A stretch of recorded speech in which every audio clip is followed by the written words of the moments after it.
Me and Allison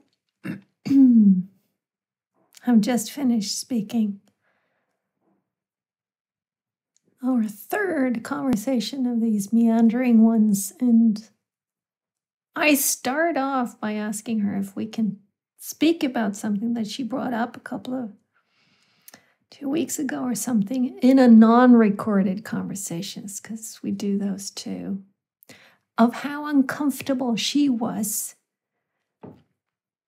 doing this, even though she'd said yes to it. So we spoke about that. That was our starting point. And Allison being a very generous person in the sense that she freely gave of what it is in her that makes her feel that way. Which then led us to circus school and chaos and order and me being on public radio and feeling like a complete fool. And I don't know, all the places that we go to. Responsibility comes up a lot over and over again. And we make a lot of references to the last Allison episode, which was on housing. So if you get curious about that, listen to that episode too. But now I'll leave you to hear what we have to say. So, are you up for the potential conversation about podcasting and doing this? Yeah. Let's go for it. See where it goes. Yeah. I'm making my picture disappear. Now I can see you. Good. So do you want me to preface it or do you want to just go for it?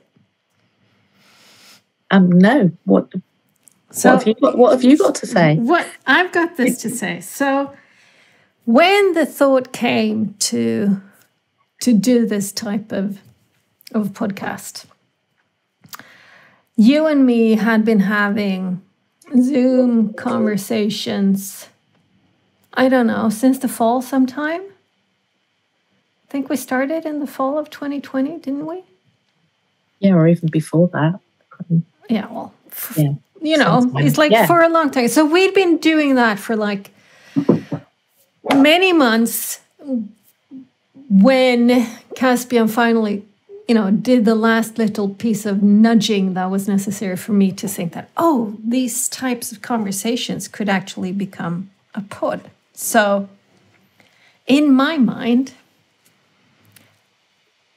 I so want to do this with Allison. And in my mind, and she won't want to do this with me. Oh, yeah. Interesting. Yeah. So when I asked you, because you were the first person I asked. Oh. Yes. I asked you if you wanted to do, the conversations we were having recorded so that it could become a pod. And I was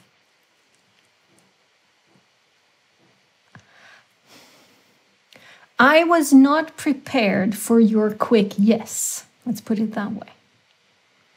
Oh. Yeah. Interesting. Yeah. Because there's something in me that says,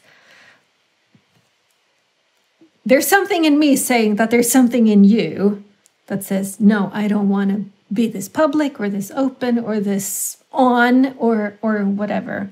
Not at all. And I hope you know that. Not at all. Oh, I have nothing of interest to say, or, it would be boring. Or so that's not at all what I was projecting onto you, but rather this, will Allison want to do this? So when you said yes, I was like, yes.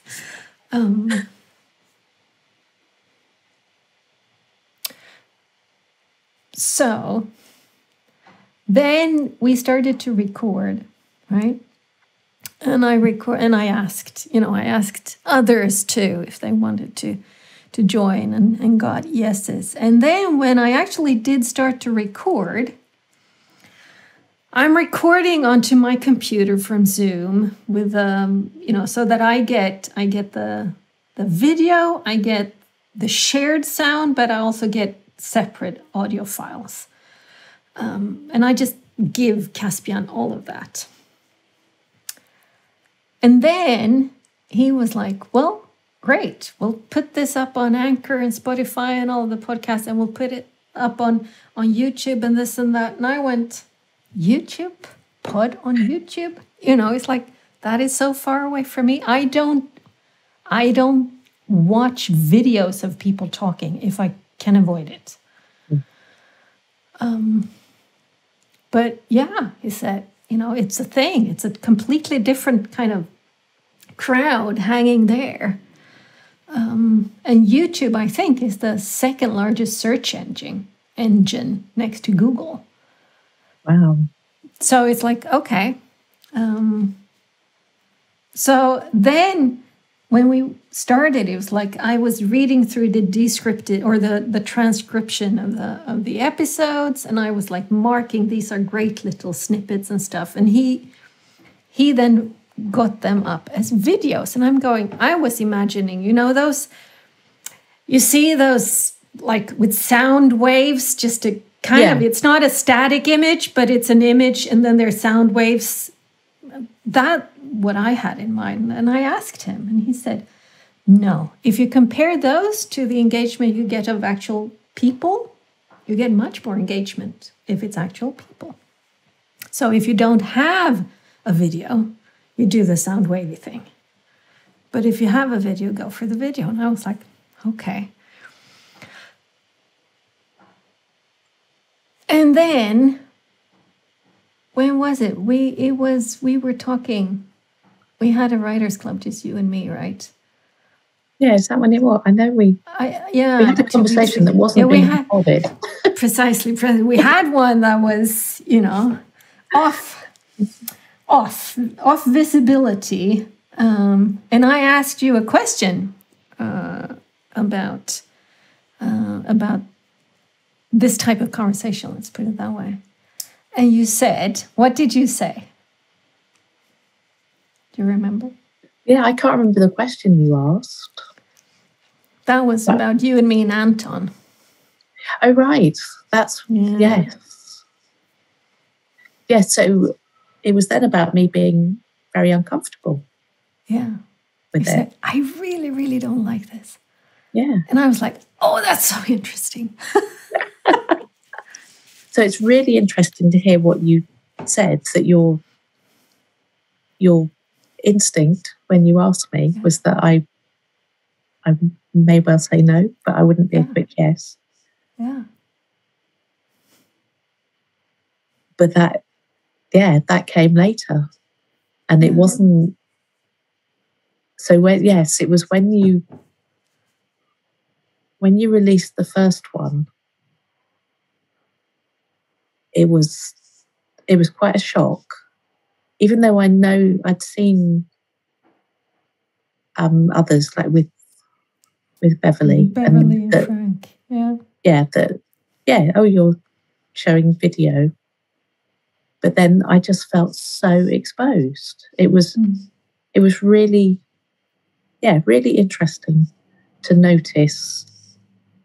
And even in the recording of it, like even now, I'm conscious that it's being recorded. So it is, even though it's our regular time for a conversation on a Monday, and we had these for ages without it going any further than the two of us. Mm. Then suddenly it's different, and so sort of how do I feel about that? And I can't say no. I don't want you to share it, because I'd agreed that we would. So then, well, what's my problem? Why don't I like this? And part of it was the video thing. That was, it was like podcast, recording a conversation. Okay, that's audio. That's and I got that in my head. And Me and then too. then seeing video, there's no way that I would sit and watch a video of a podcast. No, That's me neither. No, they're things that I listen to when I'm out walking the dog or gardening or doing something else. But I don't want to sit and watch a conversation. So that was part of it. And then I think the other part about realizing just how private I am about any conversation, that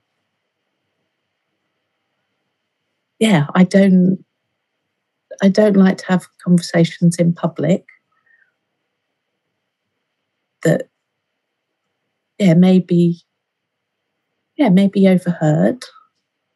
I don't know. And then, because then the second one was released, and I can't remember what we talked about the first time, but then the second time, was that when I had been to the sauna, or was that the second time? Oh no, I think it was that one where, yes. Yeah, we talked about all sorts of things. All sorts of things. Yeah. Yeah. And then the next one, when we started talking about homes and gardens and moved on to housing, and then I felt, because it's something I feel very strongly about, but I don't feel I have enough information or research or facts and figures and stuff to be able to justify what I said. So, yes, this is something that I've been sort of pondering. It's like, oh, right, I'm quite happy to have a conversation and reflect and talk about me and my experience of life and all of that stuff. Even though for others that may be the last thing that they want to do. But to have publicly stated opinion that I believe the whole housing shortage in the UK is what is being said about it is not true, was a real oh shit. I said that, and Helena has put it out there. And so there was, so they're really interested, sort of fear of attack and being ridiculed or humiliated for having this unsubstantiated opinion, which there's probably a whole history of that. But I know it's something that I feel really strongly about, even that I don't need to have all the facts and figures and the research and the arguments about it. I know that it's inequitable. It's not right, and the right questions are not being asked, and it just fits into so many other things. But then what then changed, having had this sort of shock and horror that, oh, this is out there, is then there was an article in The Guardian by Polly Toynbee, and then the next day one by George Bombio, all on the same theme. And it's okay. I'm not alone. And these well-respected people are saying something along the same lines. Yeah. So was that a feeling of validation? Or just relief that you're not the only one? Relief that, it's not just me. That was big. And the whole thing about being public with any aspect of me and my voice, and it's an ongoing challenge to do that. And when I was blogging every day, I got into the habit of doing it, and I started at the beginning of last year, and I was writing for me. It was like, I want to write every day, and I'm just going to put it on my blog, and that felt good. It felt safe. It's like nobody will see this, and then gradually people did begin to see it, and people would comment on it, and they were, always positive comments. I would remember any negative comments, and I don't remember any. But that then felt like pressure. The pressure that there was a standard I'd set, and what if the next blog post was rubbish?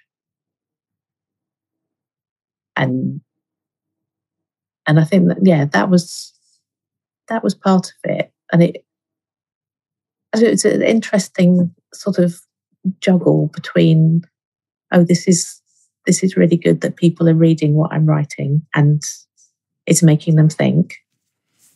And that's the bit that I loved, when people had a light bulb moment and they thought, oh, I hadn't thought of it like that. Or especially nice was when people would read something into what I'd written that wasn't even there. That they read it. That was what something clicked in them. Yeah. And then they would thank me for saying something that I hadn't said. So, I like that. That's the magic of writing, is that it's not, I suppose the phrase show don't tell comes to mind about, and that feels very, very strong in the way I approach anything, that I don't want to tell people. I'm not going to tell people what to do. That's, or how to feel or how to think, any of that. But I'd like to show them something which will make them think, or invite them to think, or to do something differently, but not because I told them to.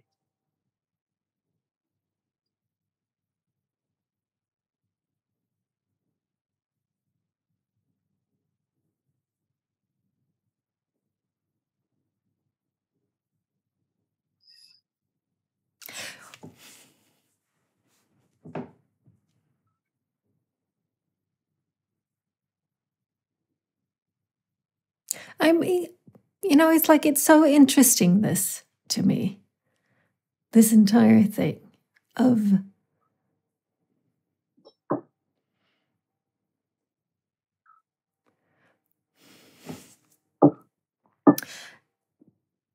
it's like it's so multifaceted, this thing, and that in itself just, I like that, right?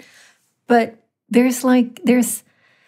so one thought in me says, if you had come to me, Alison, and said, I know I said yes, but now 2 shows in, I just don't want to do this. Please, I don't want to do anymore. Or can you take it down? Or, I would say, okay,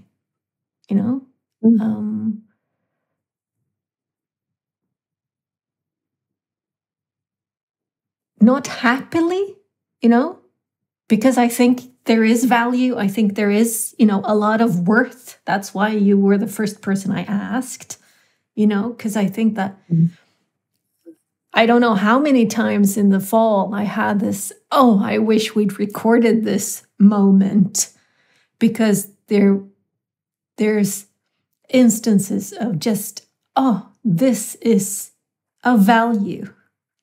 It is a value to me. It is a value to you. That's apparent when we're having the conversation. And because it is a value to us, it will and can be a value to others too, right? But so that's like one. Like if you come to me, even now, if you come to me and say, no, we just cannot, just forget about it. I would honor that. And another thought that pops is, I'm so happy that we are who we are and that we have the relationship that we have, right? Because this is something that I'm guessing could very well, have you start to shut down or,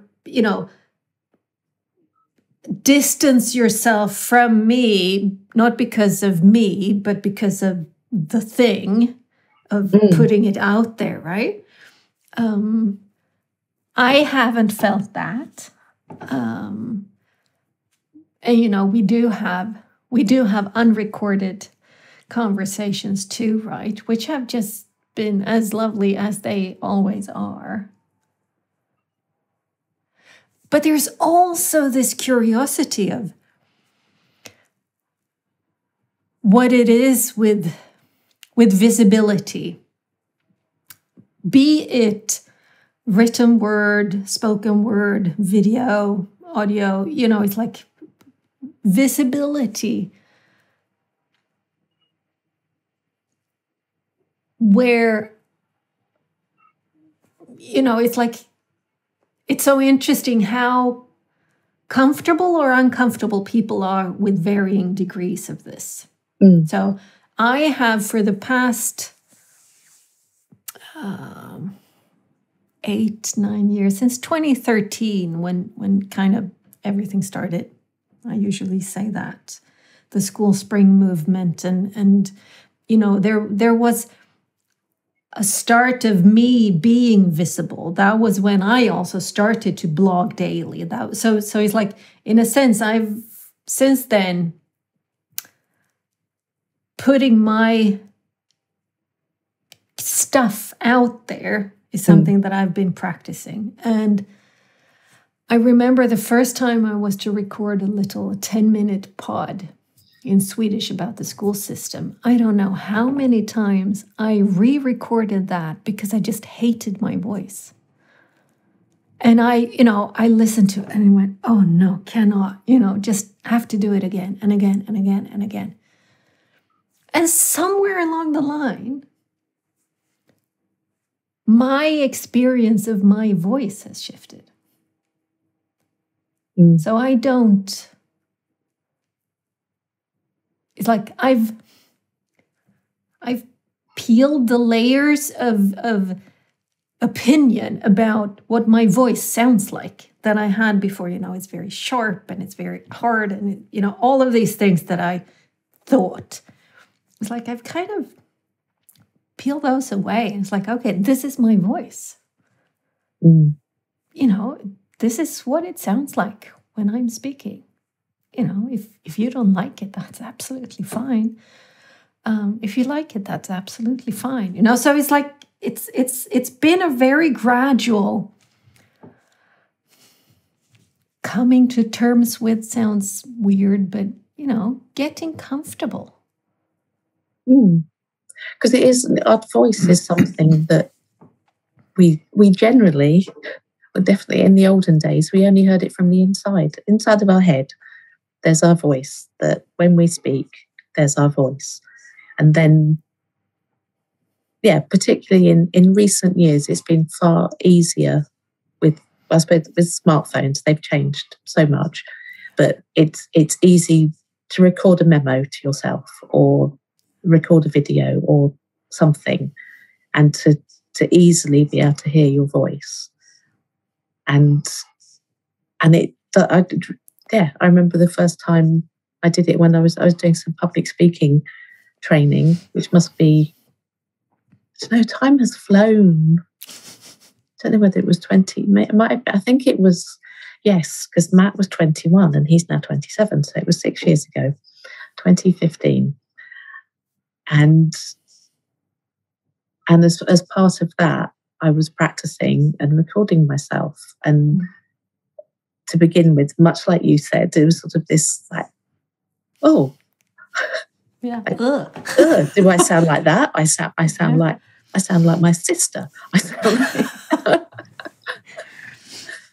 and then the more I listened, the more I got used to it, and the more accepting I became that, yeah, this is me. That's my voice. And then the next stage was seeing video, sort of again this sort of combination of visual and audio, and yeah, seeing ourselves it's not how it is on the inside. When we're on the inside looking out, I can see the end of my nose, but that's about it. That's it.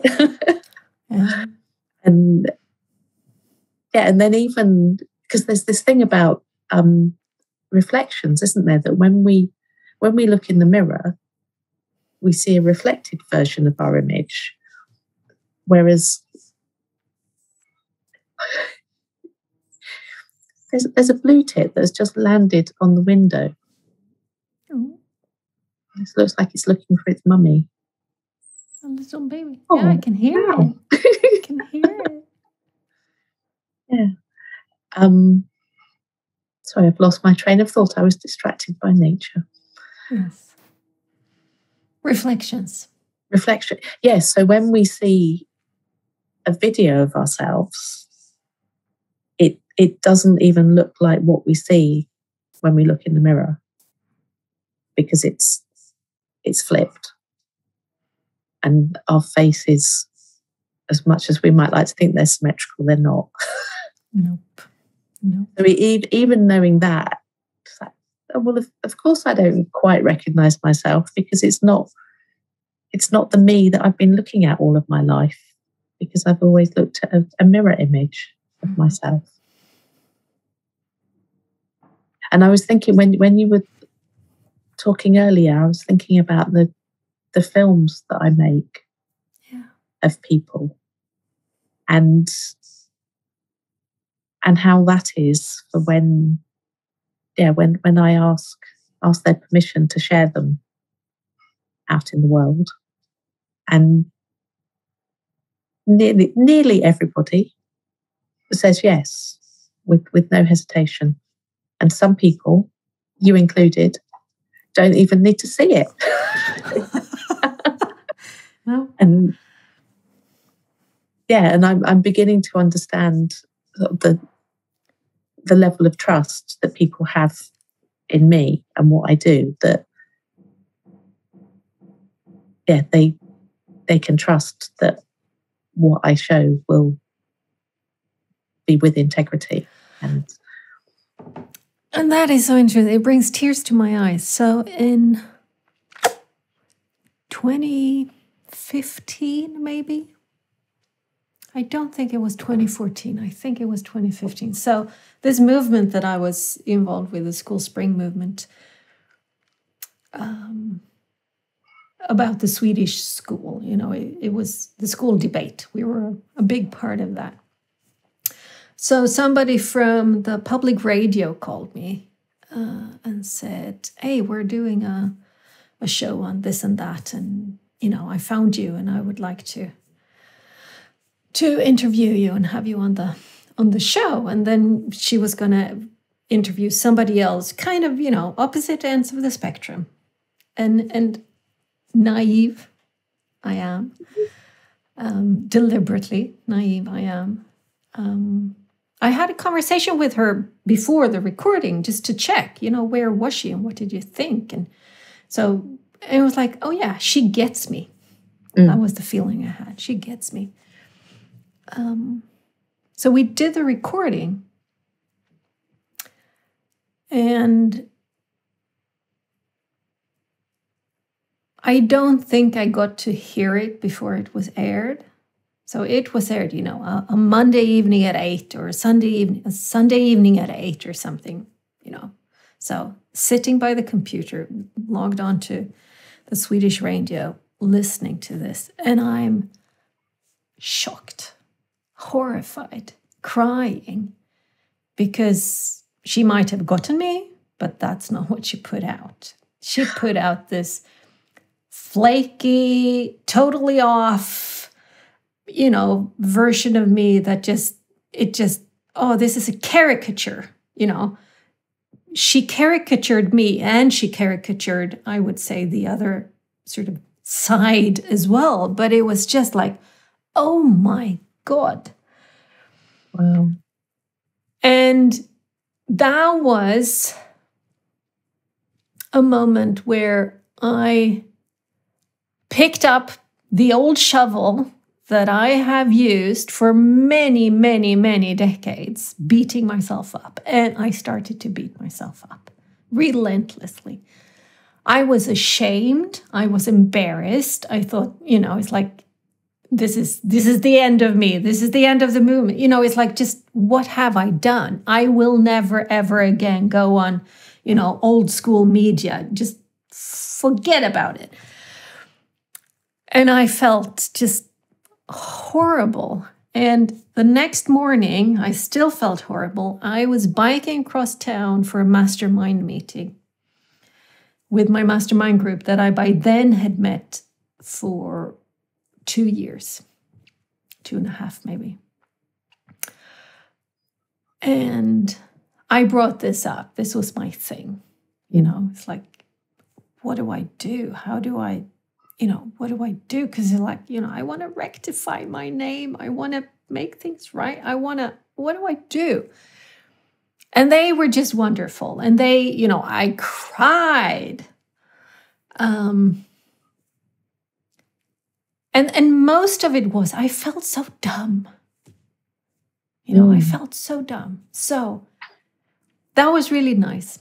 Biking home, I remember just 2 blocks away from here, there's a red lights, a traffic light. And I stopped and I thought, no, I am not going to beat myself up over this anymore. I trusted her. I spoke from the heart. What she did with that does not, it doesn't reflect on me. It reflects on her or the system or whatever, but actually doesn't reflect on me because she warped my words. That was not on me. And I kind of, shrugged it off. I threw that mental shovel away. And that is, to this day, that is the last time I remember having beaten myself up for that long. I haven't ever since. Because that was like, let's say it was, 14 hours or, from 8 o'clock till like noon the next day. I haven't ever used the shovel on myself for that long ever since. But so when you say that, because you do these recordings where you're basically, you have a person who is just allowed to speak or sit or be or whatever, right? And with COVID, you wanted to try it out to see, does it work on Zoom? And we were in the creatives workshop, just kind of framing it. And you sent out to, does anybody want to? And I, hand up, always hand up. I want to do this. So we did it. And it was like 45-minute recording or something. Yeah, something like that. And you sent it to me and I didn't watch it. And then you edit stuff and you make little 2-3 minute films out of it. And I think you sent that and then said, can I post this or show this on Friday in the open mic or whatever it was? And I said, yeah, because I was in Helsingborg, I was working. I was like, sure, absolutely 100% trusting in you. Which makes me really happy because I don't want to live my life from that space where I was when I'd listened to that radio show. Yeah. Not trusting, not like constantly thinking that somebody will be out to get me, somebody will, try to frame me or set me up or stuff. I don't want to live from that place. And I don't. And you saying that now makes me see that, yeah, I really don't. I don't live from that space because I so don't want to. I get it all. Yeah. Yeah. Wow, that's powerful stuff. And then realizing for you that, it's not. It's not even about trusting me. That there's a trust in yourself that whatever it is that I created, you'd be okay with. Yeah. I could have done the same thing. I could have manipulated your words and made you look flaky. Yeah. But you would then in a position where you would be okay with that. Yeah. That's so interesting because we are all individual and we all have different levels of sensitivity or ability to deal with stuff. And yes, I'm now really curious about sort of like, when I say, because for me it just feels incredible when somebody says, yeah, of course you can share it. And if they say that before they've even seen it, then that's such an honor that I feel that trusted. But now you've introduced something else. and the trust thing is still big. If there was doubt, that if you doubted that I was going to create something beautiful, or that, you wouldn't have said yes. But if you thought that I was going to manipulate you, and would you have said yes just to test yourself out whether you could handle it? But here's the thing: I wouldn't have thought that. It was like I can't answer that question because I don't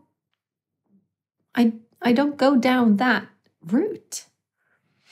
And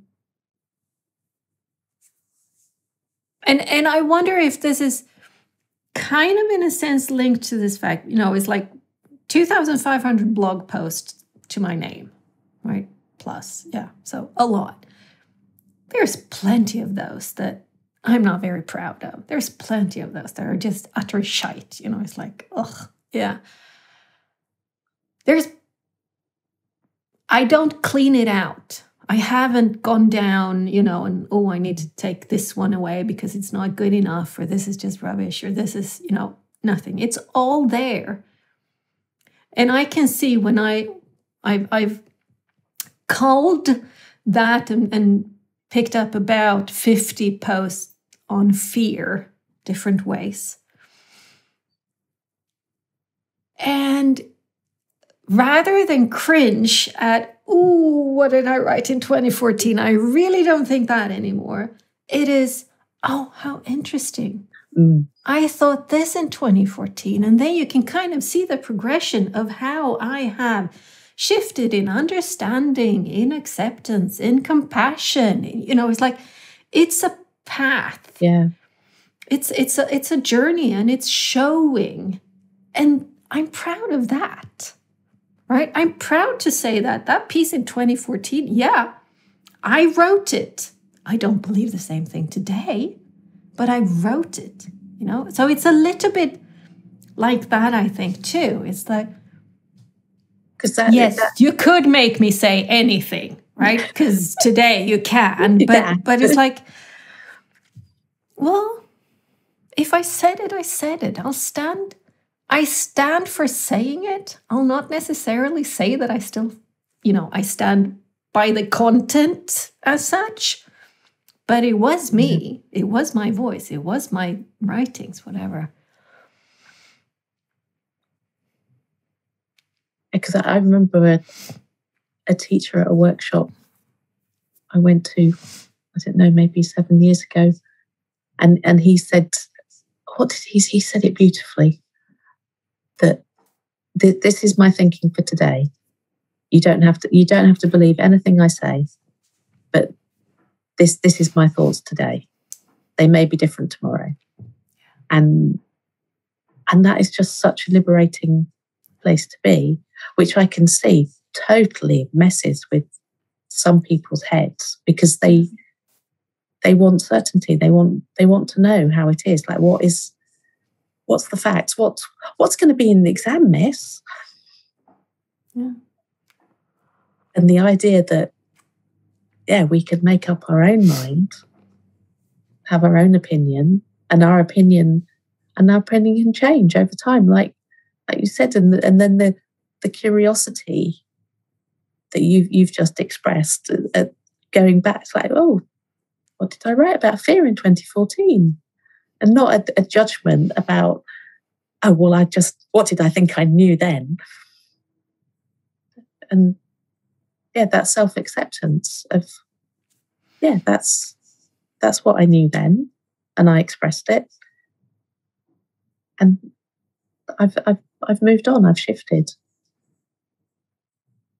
And just the other thing about having no judgment about things, that there's so much that's judged to be right or to be wrong. And I find that so irritating when it's like food. Eating the wrong food, or, oh, I'm being good because I'm eating an apple. And really? Or being virtuous because of the food choices that I might make. And that pushes my buttons, which sort of fits. I think there's a theme that feels like it's emerging and getting close to the surface about people taking responsibility for themselves, and they're in the knowing, their ability to know for themselves what it is that they need, or what it is they want, or what they know to be true, and in a way that we're just not allowed. That's not how the systems work. Not even close. And I think just people we're not even knowing that there's a question to be asked. Like, going back to our last recording about the housing thing, that there's information we're being told, and there's a sort of for and against argument, but it's not the question. It's like, dig deeper, have a look. What is it that we're not looking at? What could be possible?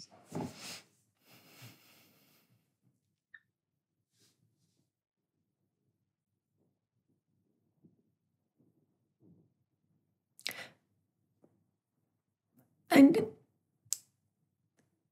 it's like like you say, the system, the society, the culture we live in is not seeding this.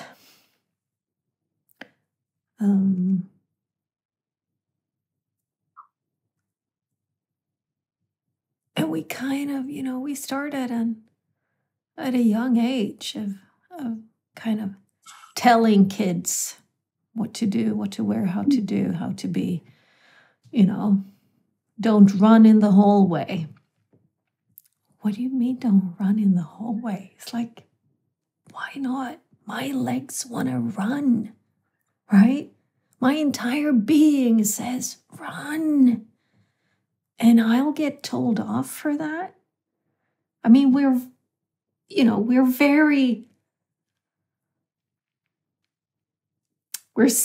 surrounded, and I'm a part of this system, of this shutting down of that inner, the knowing, the wanting, the expressing, the pleasures that are there, just, to feel your body run.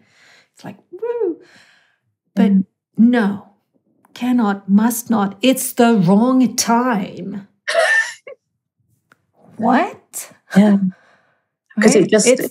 It just makes me think of my boys and how much trouble my eldest was in at school from 4 years old for not sitting still. And that there'd be comments at parents' evening about how he would sit and pick the blue tack off the wall and play with it when he was meant to be sitting doing nothing, listening to the teacher. And then realizing when he got to 16, he was struggling at school with the academic side, and he is incredibly bright. But it just didn't work for him. And he wanted to go to circus school. And I was like, no, you need to do your GCSEs, you need to do your exams. And once you've done those, then you can go to circus school. But somehow, thankfully, I did listen, and I realized that he could have an incredibly miserable year at school, being sat at a desk, being told yet again that he'd failed because he wasn't doing what was expected of him. Or he could go and use his body. And a 16-year-old male, they have bodies that have muscles that need to move. Work they need me. to work hard. Me. Yeah. And he worked his body hard for 2 years, and he had the most incredible physique after 2 years of trapeze. And but I just want to cry at the thought of I might have made him sit at a desk for another year. And what would that have done to him?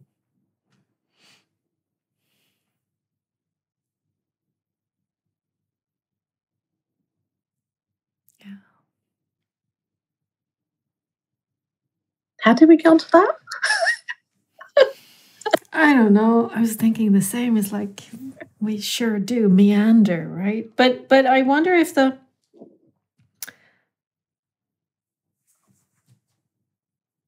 thing of taking responsibility for oneself.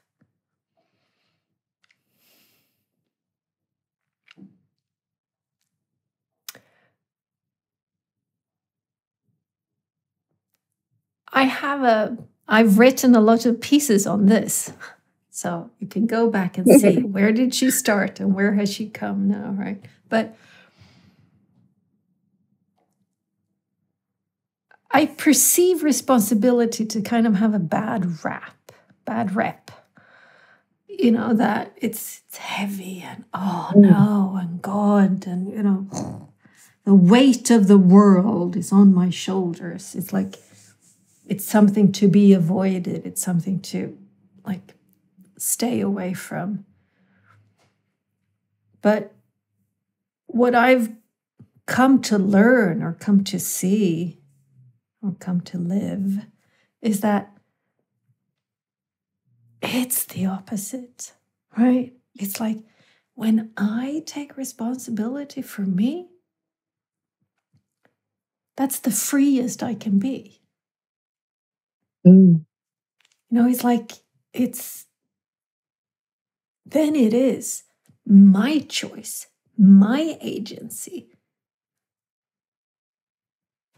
my intentionality, my deliberateness. It's on me.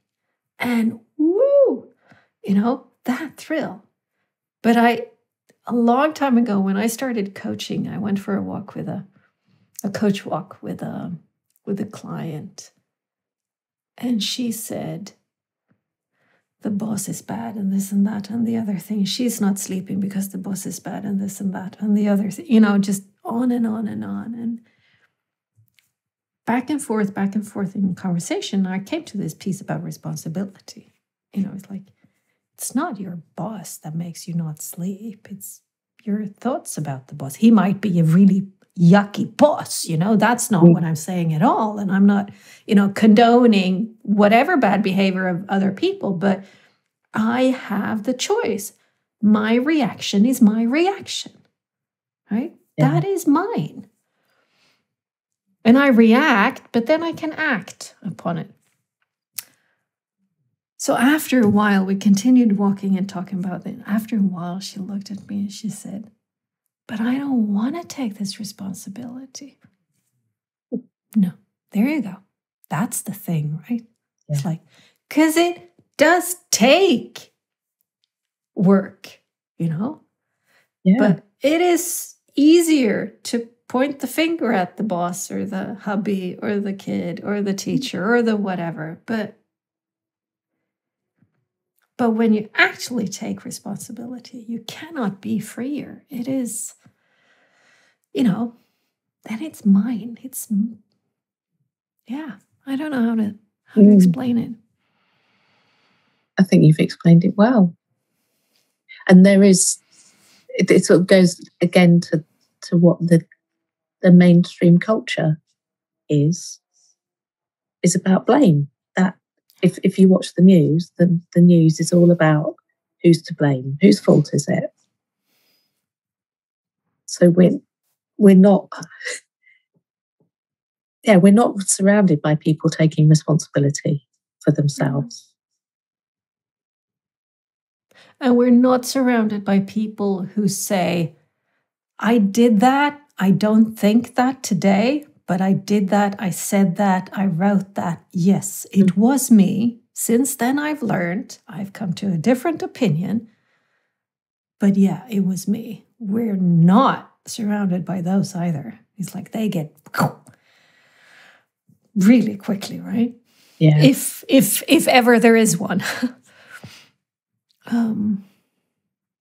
Yeah, and there's more chance that people will be trying desperately to hide it, to be able to say, because I can't think of the detail, but there was somebody, I don't know, a politician or somebody recently who accepted they'd made a mistake. I might have dreamt it. It sounds like it. But that idea that's like from the teacher that I mentioned, who would say, well, yeah, this is the best of my knowledge at this moment. But next week there'll be new information. And who knows? And it just makes me cringe, the amount of blame that goes on, and then the amount of, and even how that impacts me personally, which goes back to where we began with my discomfort with being exposed publicly, the fear of attack or being criticized or ridiculed. And yeah, what I've been noticing and realizing over the last week or so, stuff has happened which has made me realize that I need I need to know that I am okay with whatever it is I'm doing. And that I had an experience when I realized that I sort of lost my agency and my own power by waiting for a response from somebody. And I could see that I was going back into, there was old trauma, old patterns that were just being fired off because I was at the mercy of this person who wasn't responding. Mm. And I'd got this whole story going about how bad I was, how crap I was. And none of it was true. It was a story that I made up in this vacuum. Yeah. And then realizing afterwards that I needed, if I had been able to be totally okay with what I'd done, which is exactly where this conversation began, about recording these conversations, that if I am totally okay with what I am saying, then it doesn't matter, like you were saying with your example with the radio interview, that it doesn't matter what somebody else does with it. I know for me that I acted with integrity. And it's reminding me of comedy improvisation that I did sort of along with when I was doing public speaking training. I just threw myself into all of this stuff, and part of the motivation was that I was going to be the celebrant at my brother's wedding, and so I designed myself a training program. Mm. So I was doing as much public speaking as I could, and I was doing improvisation, and it was just incredible how it all paid off. It all came together, and every aspect from it, from the like being a member of Toastmasters and all the different roles in Toastmasters, from timekeeper to counter and evaluator, all of those roles that. At the time, like, God, I remember the first meeting I went to, and it was all a bit, really? Will you have someone who counts the ums? But just that focus on the ums. It makes a huge impact. Mm. And so the improvisation training was just amazing for just being in the moment, being totally in the moment, and being able to respond to whatever happened in that moment, which was such a shift that even sort of doing public speaking, you could have my speech prepared and all these words, and whether I'd memorized it or was sort of ad-libbing, I tend to ad-lib more than memorize. But the improvisation, allowing that freedom to be in the moment, and that, when something, responding to something that happens in the moment rather than being, oh shit, that wasn't in the script. I hadn't planned that. And I remember during the wedding ceremony, it was this town hall building on the side of Lake Zurich, and somebody decided on the top floor that they would start drilling while we had this ceremony going outside, and that moment really hit me. That was like, oh, this is my improvisation moment, that I, rather than being totally thrown and then frozen in fear, that I was able to respond to it. Yeah.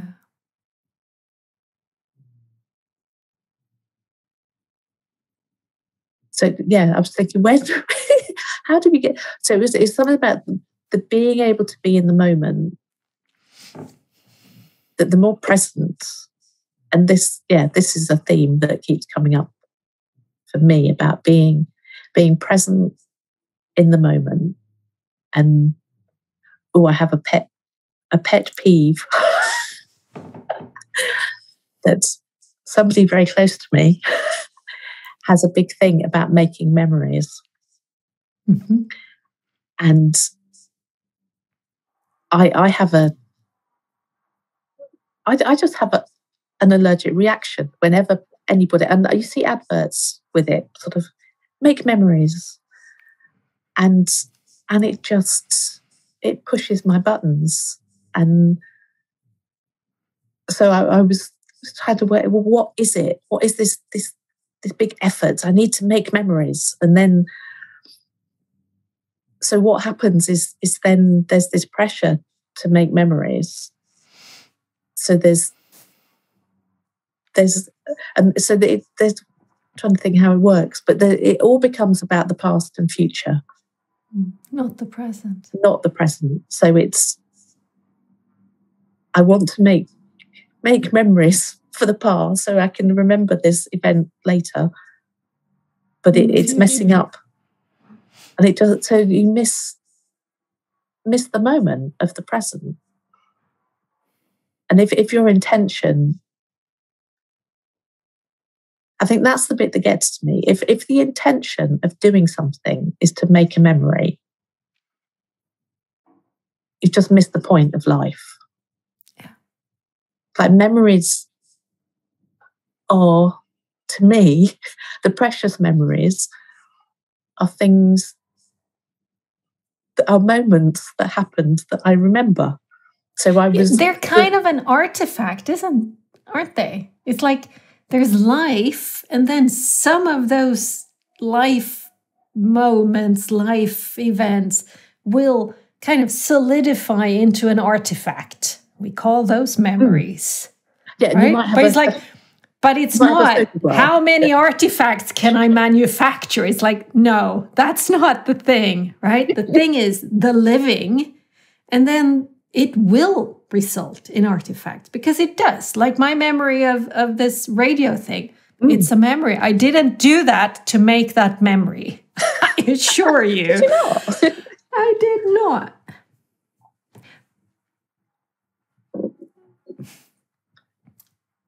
But so the being present and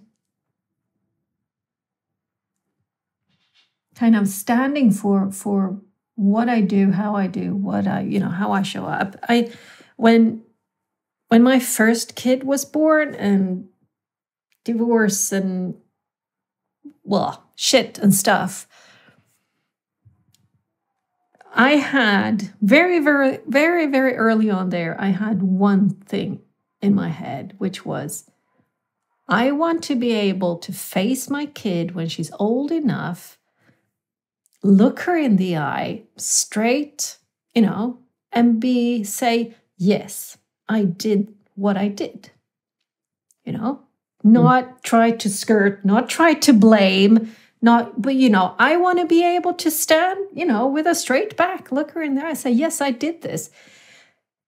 Regardless of what I did, if what I did was, did it turn out well or not? Was it a proud moment or not? Because I sure had both of them, right? But I had that as a kind of filter for those first couple of really turbulent years. It's like, I'm going to stand in front of her one day, and I'm going to own everything that I'm doing, everything that I'm saying, all of my actions, all of my non-actions. I'm going to own them, which for sure helped me make decisions on what to say, what to do, what not to say, what not to do, etc. Right? But it's this thing, I don't want to blame, and I want to stand for it.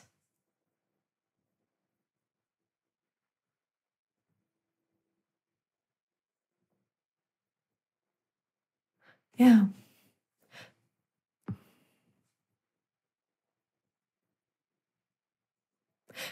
And in a sense, isn't that what improv is too? It's like something happens, you know, you can respond there. There is that's what you get to do.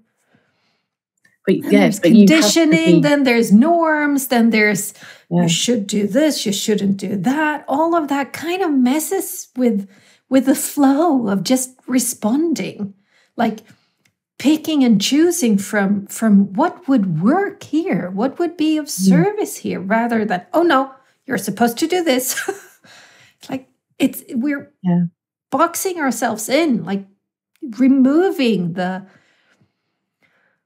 range of possible motion that we can have in response to whatever. Yeah, because then our response is, if we're not present in the moment. So the first rules of improv that I learned were listen, say yes, and commit. And it was just like lessons in life. And to you can't do successful improv with other people without listening to them, and you have to be absolutely present to where they're at, and when we apply that in life, it sort of, we have to strip away all of the judgment and expectations and norms and all of those things, because they just, they cloud in and narrow down our focus, that we can't see the possibilities, because we're just seeing this thing that we've always seen. Yeah. Because that is how we've been socialized, that is what we've seen. I was thinking there was something my parents mentioned the other day, and I was just thinking, you're just, there's this stereotype of what that sort of person should look like. It was about a distant cousin, or maybe not so distant cousin of my father's, who's married to somebody who does some I don't think she's a vicar, but she does some sort of preaching. And they were really shocked at the way she was dressed. And this is stuck in my mum's mind for, I don't know how long it is, 20, 30 years, because she did not look like somebody who would give a sermon. She didn't look the part. Yeah. And she has no idea what she talked about, but all it was is, no, she doesn't, you don't dress like that. You should be wearing a flowing robe or whatever it is. And it's just so interesting to notice that, and how that, there was no doubt in her mind that wasn't right. That was not how you do it. And that it goes back the thought that I had earlier about if we take responsibility for ourselves and think for ourselves, like what do I need, what do I want, rather than blaming others or doing what everyone else has done, then the argument that gets thrown back at me then is that, oh, well, there'll just be chaos. We can't, society cannot work like that. So there's a sense that we all have to conform. We have to do as we're told in order for society to work. And I don't want to live in that society. And I don't think it's true. It's not truth. It's like the chaotic model, out of chaos comes order. It is a part of life. And we are not the only thing alive on the planet. It will. Shit happens, and then it's, sorted, and then shit happens, and then it's sorted. that's, I mean, you don't have to go further than I was emptying a pot of flowers from last year, and inside the soil was, ants had built a nest there, and there were little ant eggs and stuff. Sorry, dudes. Chaos just hit, right? It's like I threw that out, and, they are going to have to deal with the chaos and find structure and order. And they do. They will. They will pick up those eggs and move them to another flower pot where hopefully that weird-looking thing won't upend and not it. Going, right? Oh, it's so bad. Why did you do that to me?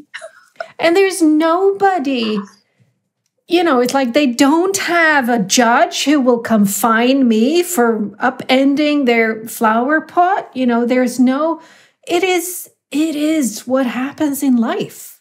It is. Yeah. We will respond appropriately as long as we're allowed to respond appropriately. And the more people who do, the better we will be, because then we will have role models who actually do it too, But it's like that is what happens. It is when we want to sort of put in place these weird rules that have nothing to do with anything. Like you're not allowed to run in the hallway and recess is at 10:15 to 10:30. Then you can run, but only outside. It's like, really? That's order? I don't know. Because it just becomes so limiting for those who stick to the rules, and then there's those who won't stick to the rules, who have to break them, and it's not always pretty when they break them.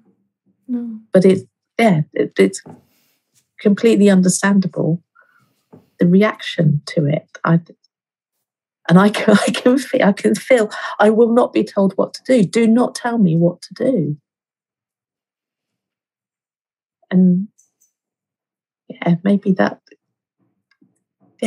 some of what's going on in my life at the moment, is that I'm not doing what I'm not doing what anyone else has told me to do, or what is expected of me to do.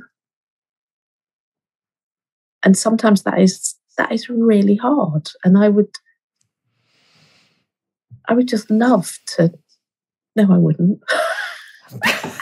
Good. But this feeling, if only I still had my career in local government, I'd be 3.5 years away from my pension. How happy would you be? Yeah. What would I have done? Would my son have gone to circus school? Unlikely. But then I can feel that I can get into the fear of, and my own self-judgment, that I've got it wrong. So this conversation is really useful for that, to be able to remind myself that every decision I've made the best decision that I can at the time, and the decision that was right for me at that time, and that I continually have choice. Even when I feel I don't have any choice, there is always a choice. I can always choose. I can choose what I think, and I can choose what I do. I have that ability, and my response. It's that the responsibility that I have. I have the ability to respond. And sometimes, I just don't want to. I want to stick my head under the duvet, and I want someone else to make it better. And I just want life to be normal, and my children to be normal. But everything everything to be as I was promised and led to believe that it would be, until the moment that it wasn't.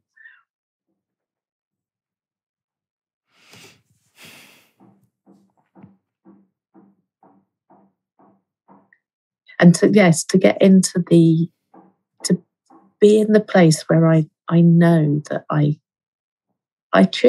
constantly choose what it is that I have in my life, how I'm living my life. That is my choice. It's my responsibility. And I have a sense that I think a lot of people, maybe especially young people, it's definitely people, in kind of high school, about to, you have to decide, what college, what university, what thing you'll do. It's not a forever thing. Very few decisions are forever things. There are some, were I to sterilize myself, remove my uterus, kind of hard to reverse that one. But I want to become a biologist. I did. Then I don't really want to work with that. Then don't. I took piano when I was a kid. It's like, well, I want to learn to play the guitar. Well, then do. It's like we have this, I think we put a lot of emphasis on a certain type of decisions, thinking that once made, it's written in stone and cannot be changed.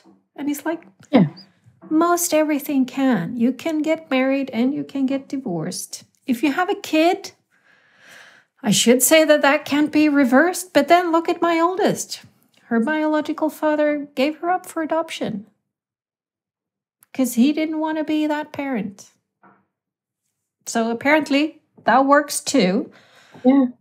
It's like you can buy a house. Oh no, now I'm stuck. No, you're not. You can sell it. Which also gives this sense of like there is movement. My friend Johan, one of his mentors a long time ago, told him that if you don't like where you're at, move. You're not a fucking tree. Which kind of sums it up. We are movable in so many ways, emotionally, spiritually, physically. We can move mentally. We're much more non-tree-like than a lot of humans kind of show to the world. Yeah, it feels so easy not to know that, and to be stuck, and to be a victim of. And I see a lot of resignation with people, that they're just resigned to this. Well, this is how it is. Yeah. And no agency for themselves. And somebody gave me some tankespjärn the other day when it comes to victimhood. Like, there are people who, for sure, really, really have been a victim of the worst type of abuse or sexual abuse or, torture, all of that stuff. Most of us haven't. For somebody who's gone through that, it's like, okay, yes, you need to find a way to relate to the fact that you were a victim, right? But being a victim to, I didn't get the job. Come off it, So the gradation there, I think a lot of people kind of cling to that thing as a way to not take responsibility. Not take responsibility. Yeah, that one. That one. Yeah, because it's hard. when it's not your daily practice to be taking responsibility and to even know, how do I feel? How do I feel about this? Like, what's my gut telling me?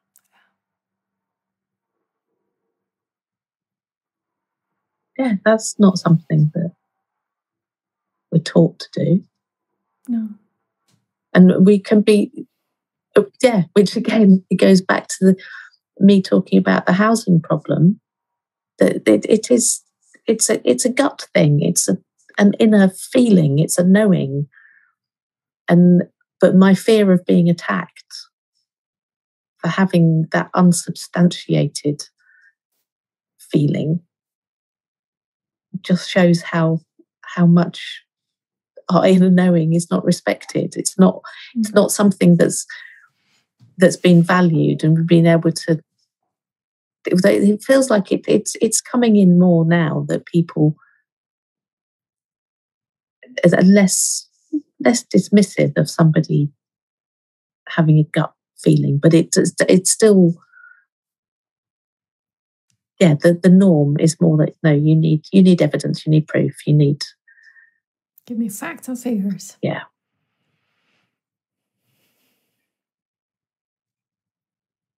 Yeah.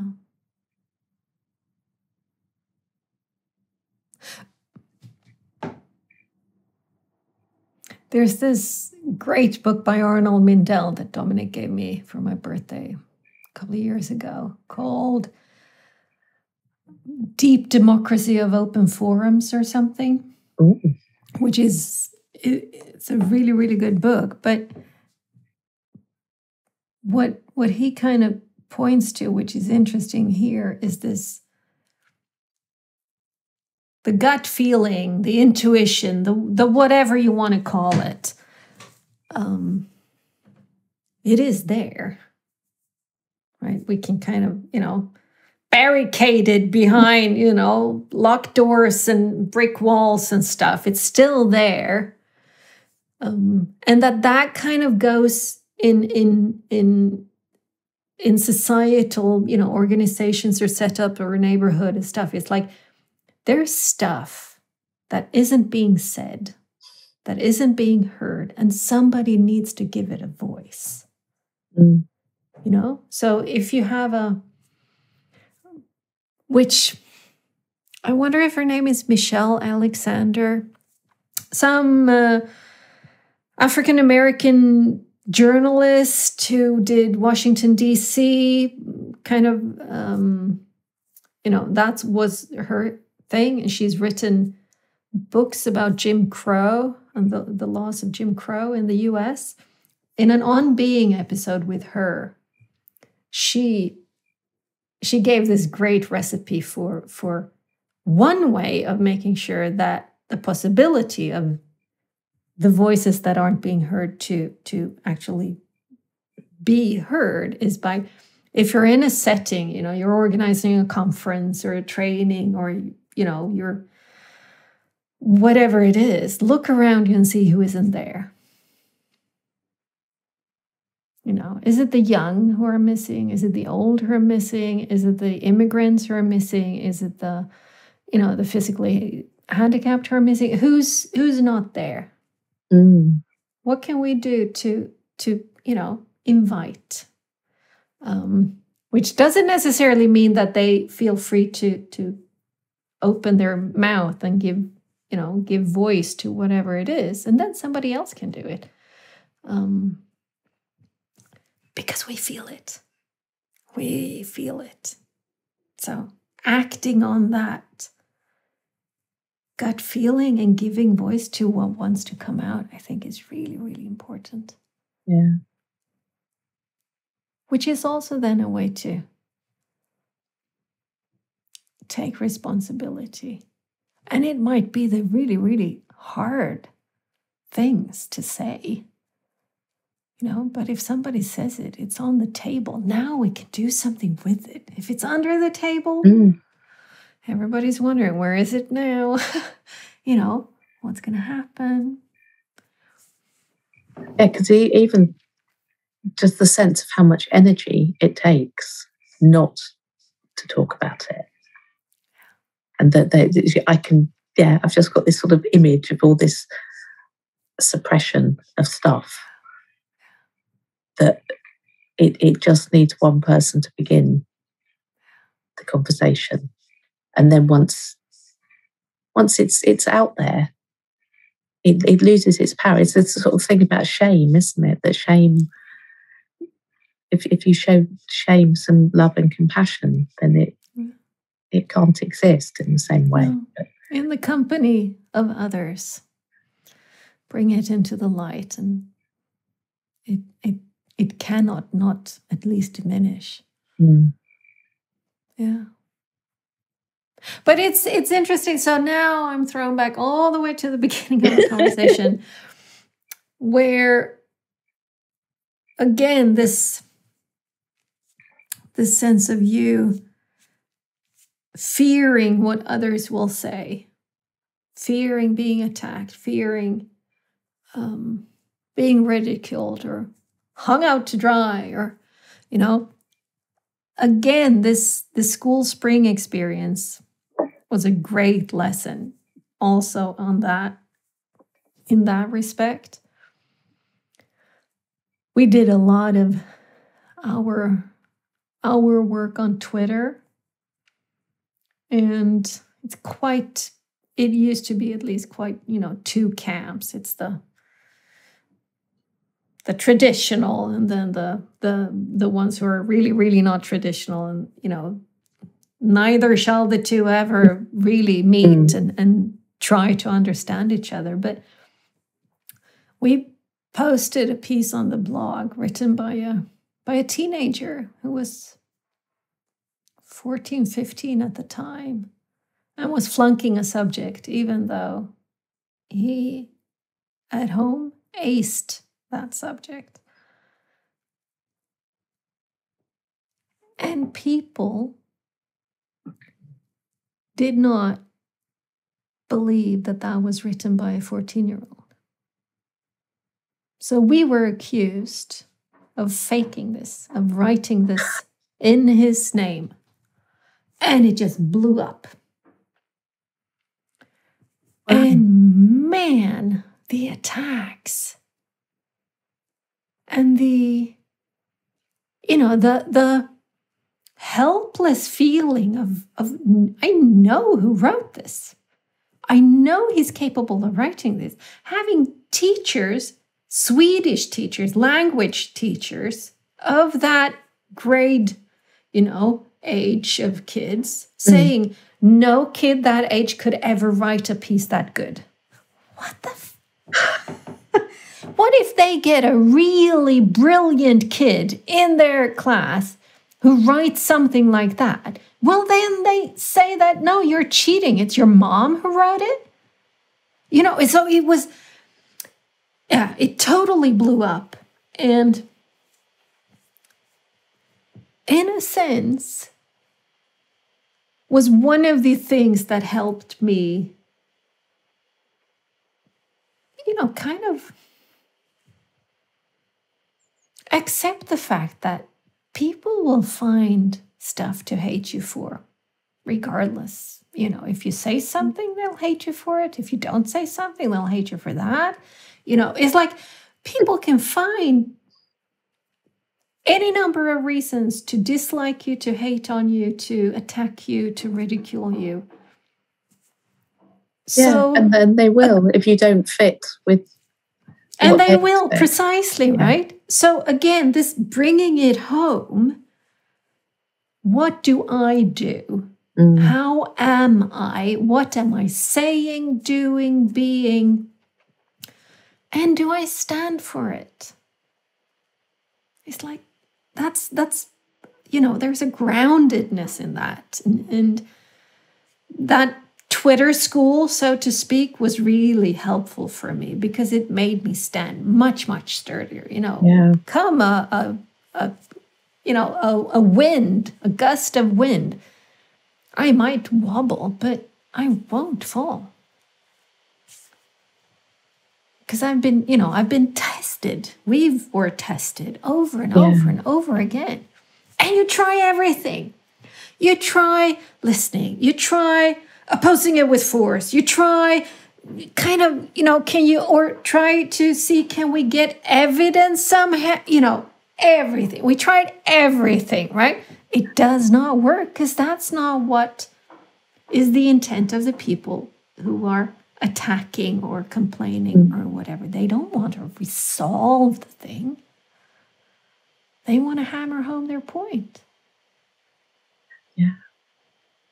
And it links into the show Don't Tell as well, that it doesn't matter how much you tell the other side, they're not going to change until maybe they see something different needs to shift. And I just see it all the time with polarized views of with the whole Brexit thing. And they're both shouting, both sides shouting at each other, but they're adamant that they're right, and they're not listening. But people are so interesting. Yeah, and that also goes back to the trust thing. My dad wrote a piece in one of the big Swedish newspapers the other day about just that kind of, you have the Brexit thing, you have the US thing, you have all of these where there is a severely diminishing level of trust. People don't trust their governments. They don't trust their local government. It's like there's a diminished level of trust. And it's like, again, the agency within which I own who I trust, where I trust, when I trust, and I have made an intentional decision, me personally, that I will trust. That's my root. That's the first. I will trust. Yeah. Then I might have to take it back. But trust is my initial response because that's how I want to be in the world. Yeah.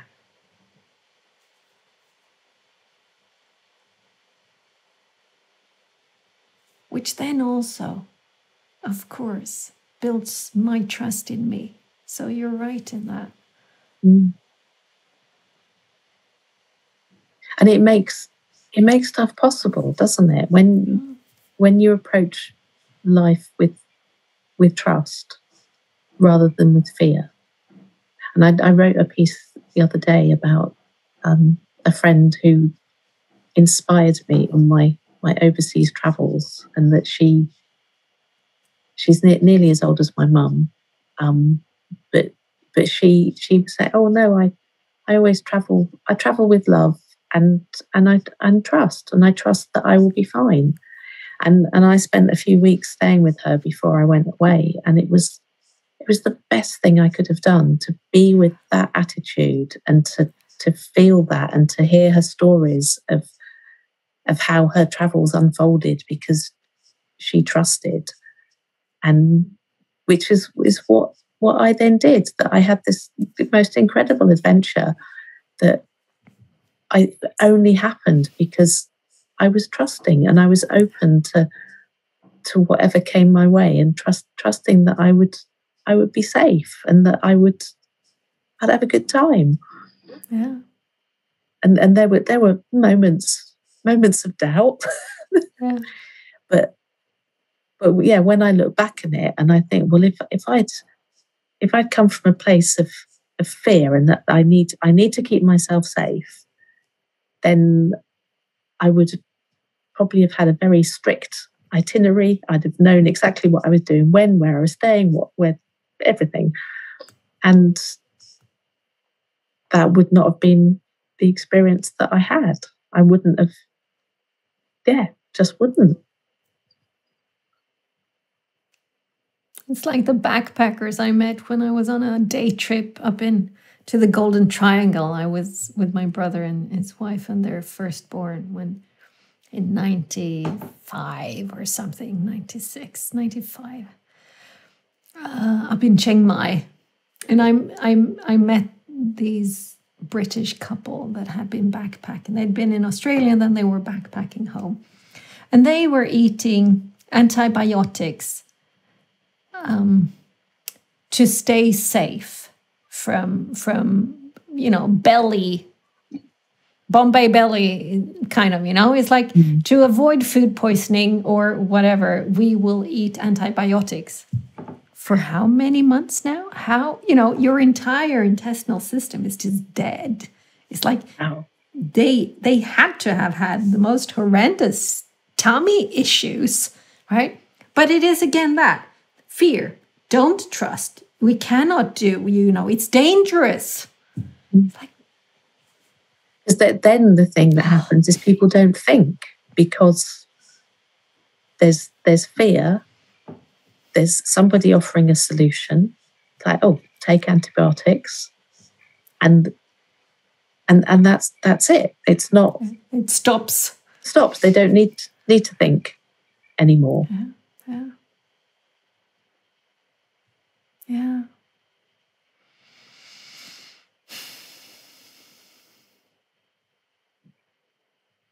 There's so many big questions that just need to come out and be.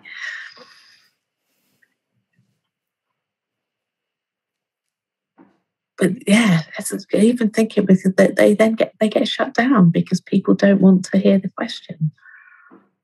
Some people, perhaps many, but not all. Yeah, there are people who wants to hear the questions.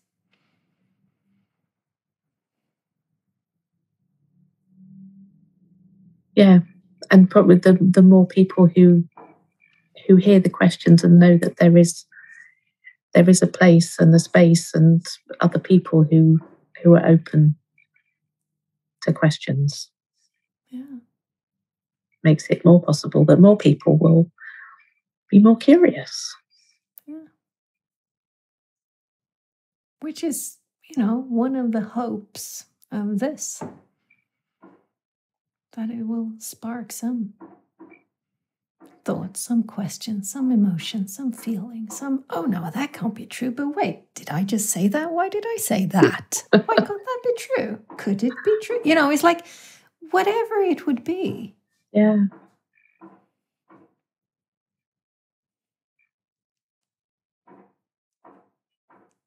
So have you got a large mouse that's been knocking for a while? I do, yes. They're building.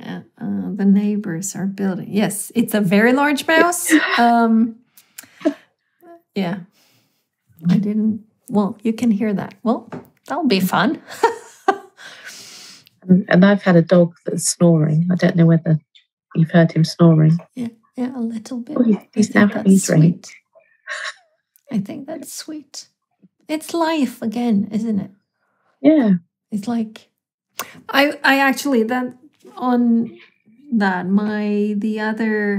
Friday morning, I recorded one of these sessions with Mike, and then I was in a podcast guesting at Andy Mort.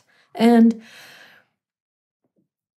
I told my eldest that, going to be a podcast recording and this and that. And if you come, just be as quiet as you can. And she said, well, I might have to go to the bathroom or, come in and just do that thing. I hope that's okay, And it's like, yeah, of course it's fine. I say this not so that you will stay dead silent, not moving.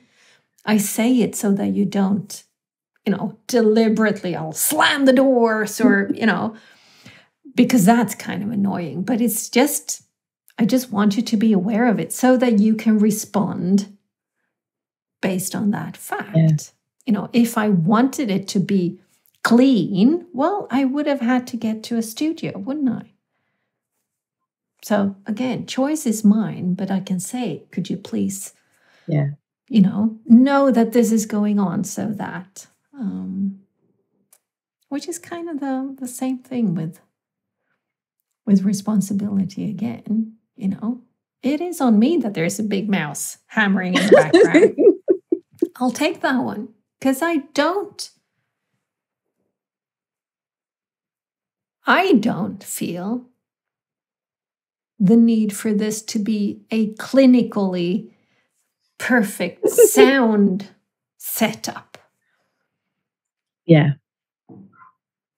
I mean, it's a non-edited, long, meandering conversations with no agenda. Nobody knows where anybody is going to get to, if there's going to be any getting to at all. Yeah, it's life. Yeah, with all the sound effects of life thrown in. Yeah, and I like that. So, when this airs, what do you think you'll feel?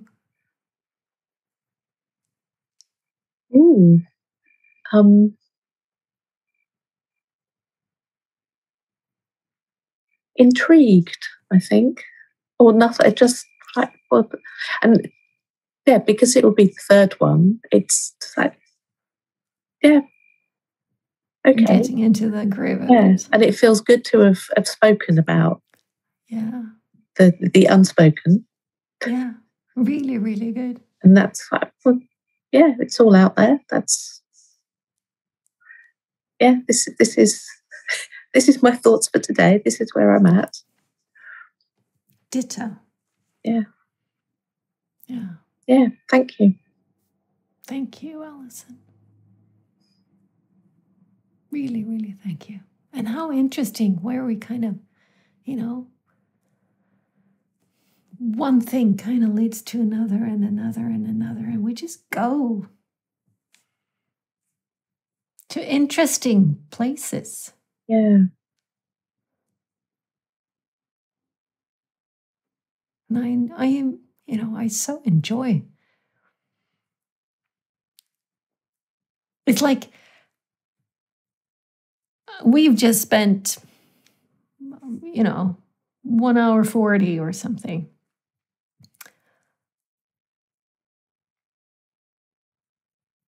And I would gladly do it again and again and again, because it's not boring. It's not dull. It's not unengaging. It's like the life of this is so present to me. I can feel, you know, it's like, because we are here. Yeah, because I was thinking about that in the shower. How interesting that we have no agenda. We don't know where it's going. It's not, you're not interviewing me. I'm not telling you about something. No, you're not selling something in a sense. Yeah. Or letting, I'm not letting you know. Yes, yeah, what you can buy from. What is it I provide that you can buy? Yeah. Whatever that may be. And there's nothing wrong with that in its place, but just to have a conversation and it meander and yeah, and then how it sort of loops back to itself. It's like, oh, there's all this stuff. It's a weave. And I just value conversations like this so much, that having people in my life that I can have this sort of conversation with, that it's not like it's spacious, and there's no trying to prove that I'm right and you're wrong, or I don't have to. I'm not thinking, oh, I need to say this or I need to say that, or not listening to what you're saying because what I've got to say has to be said. And that's really precious, because not everybody gets that. No. But those who get it will understand why you were the first person I asked to be on the pod. I'm just saying.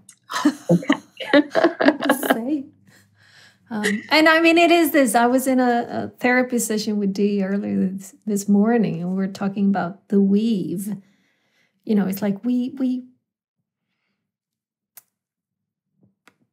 are weaving life as it happens. And it's like now there's this big strand of Allison into my weave, and I'm into your weave. And, you know, it's just, oh, I love that. Yeah. And it's yesterday was the June Tankespjärn community Zoom on pace, which was interesting. And there's to this weaving, it has to be at kind of a controlled pace in a sense, because if it wasn't, it would get cancerous, right? It would just grow. And, you know, it's like, no, that turns into something that is actually quite vulnerable and not, it doesn't get sturdy, right? But this deliberate weaving of, okay, how can I get this? And how, you know, it strengthens. I love that. Yeah. So I'm glad to have gotten a big strand of Allison into my weave today. Thank you. Yeah. I think this is a good place to wrap, don't you? I do, yes. Yeah. So thank you so much for being you with me here. Thank you for inviting me. And thank you for asking me first. Yeah. Yeah. You're special. Thank you.